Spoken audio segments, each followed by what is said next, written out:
BBM, desperado na. May gulo sa partido niya. Pag-usapan natin to. 12-0 po.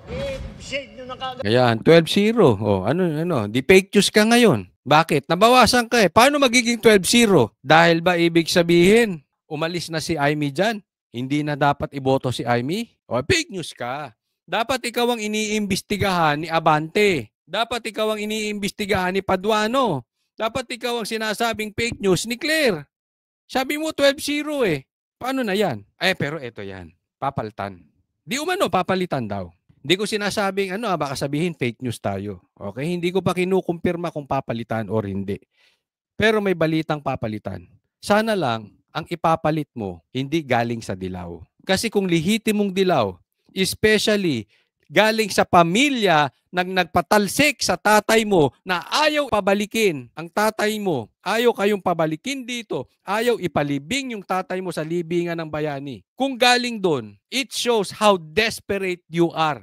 Desperado na ang gobyernong ito pag ang pinalit kay Amy o kung sino mang aalis sa alyansa, ang ipapalit ay dilaw. That is very obvious. Katanga mo na lang kung hindi mo pa naiintindihan yan. Katanga mo na lang talaga. Desperado na yan. Saan ka pa? Kung lang naman na kung ang kukuhanin mo ay galing sa dilaw, lalo-lalo na galing sa pamilya na nagpatalsik sa inyo, anong klaseng kababuyan yan? Sinuka mo, kinakain mo yung suka mo. Ew! Kayo, kaya nyo kumain ng suka? Ganyang kadiri. Ganyang walang kapanindigan si Marcos. Ganyang walang B si Marcos. At ganyang kadesperado ang gobyernong ito. Just in case. Yun pa ang kukuhanin. At kung yung mga yun naman ay makikialyado sa Marcos na sinasabi nila dating diktador, magnanakaw, mamamatay tao, etc., etc., kung ano-anong binato kay Marcos tapos pupunta ka dyan, anong prinsipyo meron kayong mga dilaw kayo? Hindi po unity tawag dyan. Walang prinsipyo. Kasi iba yung unity. Yung we agree to disagree. Pero hindi namin gagawin yung sa tingin namin mali ang prinsipyo. Halimbawa, paano ba yung we agree to disagree? Yung iba, gusto nang may color coding. Yung iba, ayaw. Yeah, pwede kayong just agree to disagree. But definitely, yung tinatawag mong magnanakaw, sasamahan mo, wala ka ng prinsipyo nun. Di ba? Hindi yan unity. Kawalang B yan. Both ways yan. Titingnan natin kung ganun na sila kadesperado. It shows how strong. Alam mo pag nangyari yon, sa tingin ko sure win na ang PDP. Maniwala po kayo sa akin, sa tingin ko sure win na ang PDP. Bakit? Nakikita na talagang sa survey lang sila malakas. Hindi ko alam kung sino pa nga nagpa-survey. Malamang sila din yan. Pero ganyan sila kadesperado. Sipin mo, lantarang pareha sila kakain ng sinuka nila. Halatang-halata, Duterte malakas. Halatang-halata na talagang maltindi ang kalaban ng mga Duterte. Possibly, hindi natin alam. Baka mamaya may mga malalaking pumopondo pa. Makakaaway ng Duterte, tinamaan ng kanilang negosyo dati. Dahil sa matuwid na pamamalakad ni PRRD. Antayin muna natin. Basta sinasabi ko lang, pinapangunahan ko. Kung ang kukuhanin ni Marcos or ang isasali niya dyan ay galing sa dilaw, lalo na sa pamilyang galing sa nagpatalsik ng tatay niya. At sa dilaw naman, kung sila'y aanib dyan, inuunahan ko lang po. Para alam natin kung anong klaseng kababuyan yan. Kung anong klaseng kadesperado sila. Wala na silang paninindigan, wala silang prinsipyo. Para sa alyansa, mabuhay ang alyansa para sa bagong Pilipinas. Pero nitong mga nakaraang kampanya ng administrasyon, hindi na 12 ang binanggit ng Pangulo. Huwag natin gawing alyansa lamang nitong 11 na tao, 11 na kandidato. Fake news, di ba? Na tumatakbo bilang senador. Ayon naman sa campaign manager ng alyansa na si Congressman Toby Chanco, nire-respeto nila ang desisyon ni Senator Amy. Nilinaw din ni Chanco na bahagi pa rin ng alyansa ang partido ni Camille Villar na Nationalista Party. Nasa meeting nga raw nila kagabi si Villar. Matatanda ang ilang beses ding hindi nakadalo si Villar sa mga campaign rally ng alyansa. Pero ini-endorso pa rin siya ng Pangulo. Samantala, wala munang kampanya ang alyansa ngayong linggo. Magiging abala raw sila sa mga imbitasyon sa pagsisimula ng kampanya ng local elections sa March 20. Nax, wala pa raw silang kampanya ngayon. Ewan ko okay, baka sabihin nyo fake news. Hindi, may bali-balita lang kasi nilalangaw po. Kaya nga na-postpone daw sa Cebu, okay? Okay, hindi ko sinasabi yan for a fact, okay? Sinasabi ko na nabalitaan ko lang. Pero alam naman nila kasi, itong linggong ito ay birthday ni PRRD. This week, Filipino people will celebrate the birthday of Tatay Digong. Hindi nila kayang sabayan. No way. And they know it. Mauubos ng tao kasi alam nyo, nationwide. So kailangan dumalo kayo sa mga supporters ni Tatay Digong, ipakita natin yung suporta natin. Kaya itong mga ito natakot lang.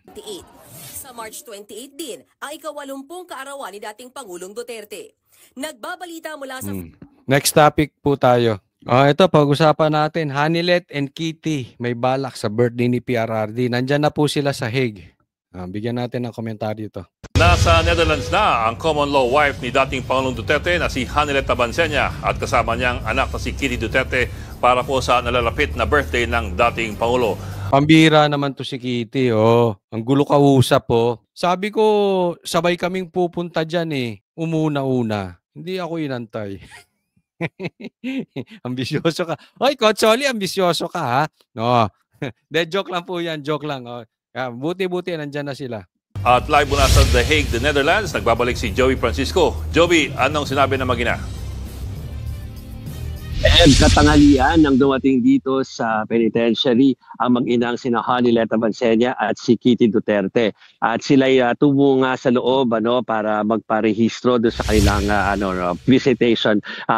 Pagkatapos doon ay lumabas na sila dito sa harapan nitong penitentiary at pumunta doon sa mga supporters ng mga Duterte na nagtitipon-tipon dito halos araw-araw.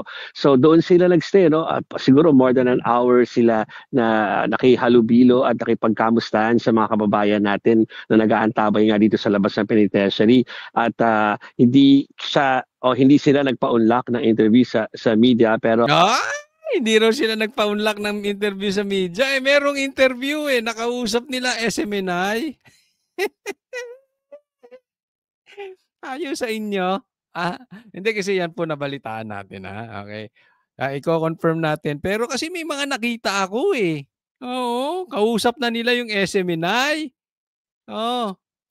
Tapos sa inyo ay magpa-interview. Kaya, anong sa tingin ninyo bakit nagpa-interview sa SMNI at sa kanila hindi? Ilagay nyo sa comment section. Di ba? Ay, sus kasi kayo nako. Hinayaan naman kami na makinig doon sa pakipag-usap nila doon sa mga supporters sila Ed. At isa sa mga narinig natin doon, aside from yung patuloy na pagpapasalamat habang nakipag-usap doon sa mga supporters sila dito, ay merong portion doon o pagkakataon na natanong si Kitty Duterte ng mga supporters kung anong kanyang birthday wish para sa kanyang ama, at ang sinabi niya ay good health. Sabi ka, baka ma-misquote ko, pero sabi niya, tinranslate na natin kasi sa kanilang dialekto ito sinabi, pero sinabi niya ay good health and sana daw ay kumakain na siya ng pagkain dito sa loob ng penitentiary. Tama. Ipagdasal natin si PRRD na magkaroon ng good health kasi malaking battle ito. And alam ko magiging kagamit-gamit sa Tatay Digong sa atin dahil ipapakita niya sa buong mundo na hindi karapat-dapat that itong ICC ay talagang walang jurisdiction sa Pilipinas. Hindi lang sa Pilipinas, higit sa mas marami pang mga bansa na ito talagang ICC ay walang silbi. At ito'y nagagamit lang bilang politika. So, alam kong magiging kasangkapan si Tatay Digong para once and for all, mawala na tong ICC at mawala ng kapangyarihan. Pero kailangan ng good health ni Tatay Digong. at mahaba itong battle na ito. At hindi maging matigas ang ulo, yun ang kanyang mensahe. So hindi pa actually nagkikita ang mag-ina at ang si dating Pangulong Rodrigo Duterte. Ano? Ito ay nagpahiwatig lamang sila ng kailang presensya dito sa The Hague at titignan kung kailan yung i-approve na schedule. Ang minibiti nila or ang gusto nila mangyari ay sana sa mismong kaarawan ng dating Pangulo sila pagbigyan na makapasok dito sa loob. Ed. Maraming salamat, Joey Francisco live mula sa The Hague, Netherlands. Ako, etong masasabi ko rito, no? Posibleng may plano to si Kitty at saka si Hanilet, no?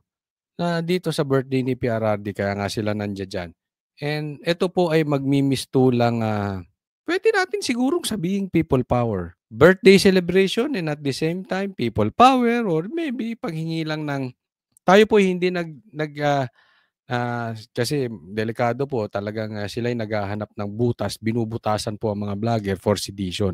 Hindi po tayo nagsabi na mag-aklas ang taong bayan. Pero this will be like a international or worldwide people power na kung saan nagse-celebrate ng birthday ni Tatay Digong and at the same time na ilalabas natin yung sama ng loob natin sa gobyerno na yung ito ang ine-expect namin pero hindi nyo nagagawa. Ito pinangako nyo pero hindi nyo nagagawa. Bakit puro Duterte yung ginaayos ang sinisikil ninyo, ang ginagapos ninyo, ang ginigipit ninyo pero yung aming mga proyekto para sa Pilipinas ay hindi nyo ginagawa. Yan po ang ating isigaw. At napakaganda nito kasi international. Worldwide, hindi nila kasi kayang pigilin sa ibang bansa. Kasi dito mapipigil nila eh. Halimbawa, nationwide din ang magiging rally sa Pilipinas. Pero alam mo naman, 'di ba? Pag dinisperse yan ng police torre, wala na. Oh, halimbawa, may pupunta sa Maynila, galing sa ibang bansa, ay sa ibang lugar sa probinsya. Haharangan lang yung mga choke points, haharangan yung mga kung saan dadalo yung ang mga taong pupunta sa Maynila. Mababawasan po ang mga dadalo. Pero sa international, pag dyan po, yan, sabay-sabay, international, buong Pilipinas, buong mundo may nagrarally. Now, the international platform, makikinig. The international crowd will start to listen. Bakit ito nililiti sa ICC pero mahal na mahal ng buong mundo? Doon pa lang, magtataka ka na eh.